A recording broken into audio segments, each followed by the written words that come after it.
السلام علیکم ورحمۃ اللہ وبرکاتہ۔ کیسے ہیں آپ سب؟ امید کرتی ہوں آپ سب خیریت سے ہوں گے۔ آج ہم بات کریں گے زمزم کا کنواں۔ ابراہیم اپنے شہر سے نکلے اور اپنے والد کو الوداع کہا۔ ابراہیم نے مکہ کا قصد کیا۔ ان کے ساتھ ان کی اہلیہ ہاجرہ تھیں۔ مکہ میں نہ چارہ تھا نہ درخت، اس میں نہ کنواں تھا نہ کوئی نہر۔ مکہ میں نہ حیوان تھے نہ انسان۔ ابراہیم مکہ پہنچے اور وہاں ٹھہرے۔ ابراہیم نے اپنی بیوی ہاجرہ اور بیٹے اسماعیل کو وہاں چھوڑا، اور جب ابراہیم نے واپس جانے کا ارادہ کیا تو ان کی بیوی ہاجرہ نے کہا، حضور کہاں کا ارادہ ہے؟ کیا آپ مجھے یہاں چھوڑ جائیں گے؟ یہاں نہ پانی ہے اور نہ کھانا۔ کیا اللہ نے آپ کو اس کا حکم دیا ہے؟ ابراہیم نے کہا، ہاں ہاجرہ۔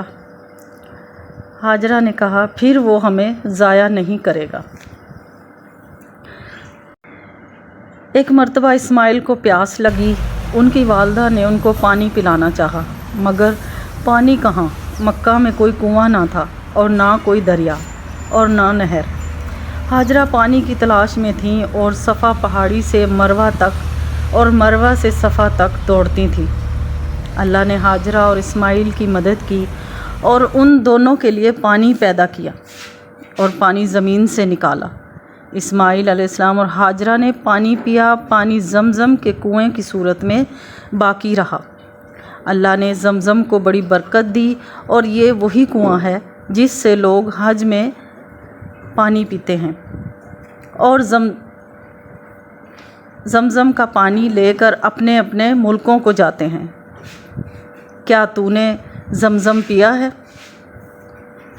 ابراہیم علیہ السلام ایک عرصہ کے بعد مکہ واپس آئے۔ اسماعیل اور ہاجرہ سے ملے۔